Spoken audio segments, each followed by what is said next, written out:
Monsieur le député, monsieur le vice-président du Conseil général, monsieur le conseiller général, mesdames, messieurs les maires adjoints, mesdames, messieurs les élus, mesdames, messieurs les représentants des autorités civiles et militaires, chers amis.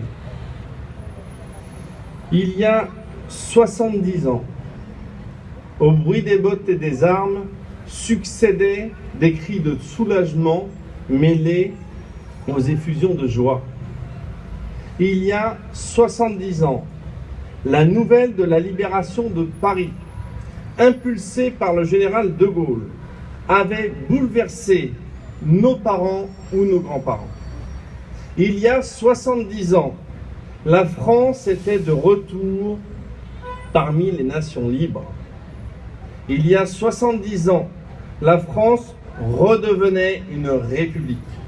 Il y a 70 ans, les Français retrouvaient avec bonheur le plaisir d'agiter le drapeau de leur pays. La France était libérée du joug des nazis. Nous avons tous aujourd'hui en mémoire des photographies qui témoignaient d'une foule en liesse, d'un peuple débordant de joie qui goûtait cette liberté retrouvée après 4 longues années d'occupation. L'occupation, sinistre période, faite d'humiliation, de privation, de douleur. L'occupation où l'horreur de l'antisémitisme et de la haine de l'autre tout simplement a pu malheureusement s'exprimer librement avec l'horreur des déportations, des camps de travail, des camps de la mort. L'occupation qui a pris fin grâce aux femmes et aux hommes qui, dès 1940, ont su dire non. Non à l'oppression, non à la compromission, non au renoncement face aux idéaux qui fondent notre République. Mesdames, Messieurs, nous célébrons aujourd'hui un anniversaire, celui de cette libération. Cela fait plusieurs années que cette cérémonie, pour différents motifs, n'avait pas eu lieu formellement. Je suis heureux que nous la remettions en place, en présence de Monsieur le Préfet, représentant de l'État. Je veux vous dire que si aujourd'hui nous fêtons la libération, nous commémorons aussi ceux et celles grâce à qui celle-ci a été rendue possible. Nous sommes peut-être tout simplement réunis aujourd'hui pour nous rappeler, pour nous souvenir.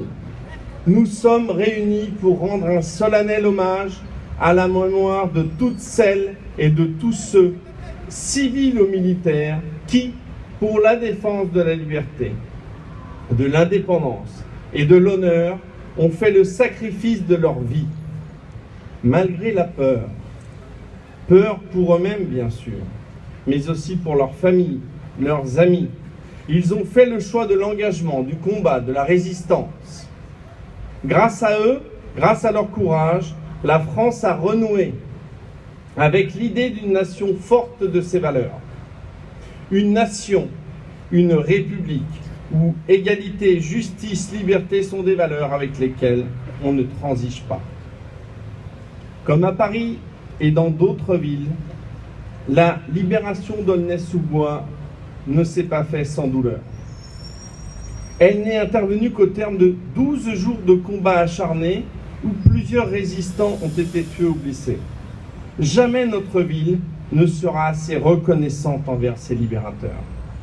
Parce qu'ils refusaient de subir l'occupation nazie, des Aulnaysiens se sont rassemblés dans la résistance pour lutter et faciliter l'entrée des troupes alliées.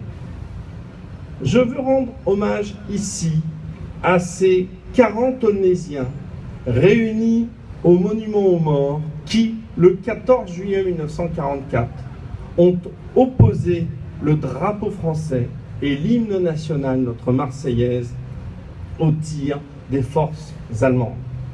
Je veux aussi rendre hommage à ceux qui ont mené des actions clandestines via des réseaux de résistance, comme celui qui attaqua la gare d'Aulnay-sous-Bois, tombé aux mains des nazis.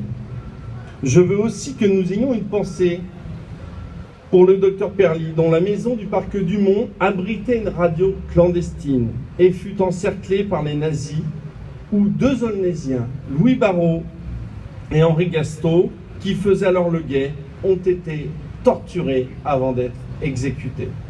Je veux enfin rendre hommage à Gaston Chauvin, sous-lieutenant FFI, tué au combat le jour de la libération d'Aulnay-sous-Bois le 26 août 1944. Avenue Anatole France, devant la gendarmerie d'alors, ainsi qu'à tous les autres combattants tombés pour notre ville. Mesdames, Messieurs, cette bataille ne fut pas seulement celle de la libération d'un territoire. C'est le résultat d'une mobilisation générale des forces vives de notre pays, de notre nation, pour obtenir une victoire morale dans un combat de valeurs. Cette victoire, c'est la France debout et fière. C'est la France restaurée au rang qui est le sien dans le concert des nations. C'est la France qui retrouve l'exercice de ses droits souverains. Mesdames et messieurs, 70 ans nous séparent de cette période tragique. Autour de la France et de l'Allemagne, l'Europe s'est réconciliée, unifiée. Aujourd'hui, certes, la paix demeure en Europe, mais pour autant, peut-on prendre le risque de revivre une autre guerre, de revivre des événements de même nature? C'est pourquoi le souvenir est primordial, une nécessité absolue pour que plus jamais nous ne revivions cette époque.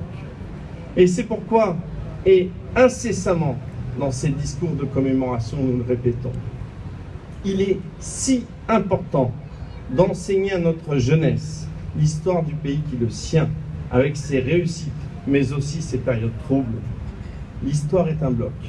On ne doit jamais choisir d'en écarter une partie, même si cela ne nous fait pas forcément plaisir. L'histoire, c'est ce qui nous permet, par l'histoire du passé, de préparer l'avenir.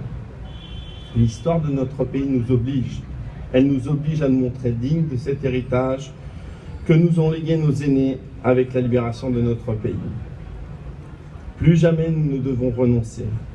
Plus jamais nous ne devons céder. Plus jamais nous ne devrons avoir peur. C'est ainsi que nous pourrons avoir foi en notre pays et regarder l'avenir avec confiance.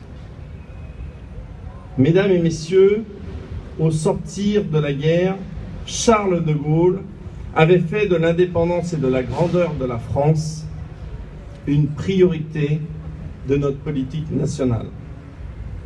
Je forme le vœu que cette commémoration réinstaurée continue de nous rappeler à nous, à nos enfants, à nos petits-enfants et au-delà, à leur postérité, que cette priorité est bien fragile. Vive la République, vive la France. Monsieur le chef du protocole, je veux profiter d'être ici en présence des représentants de l'État, de notre député, de différents élus, pour avoir une pensée pour d'autres habitants d'une autre ville de la Seine-Saint-Denis, les Ronéens, qui ont eu à subir un drame, et je demande pour eux une minute de silence.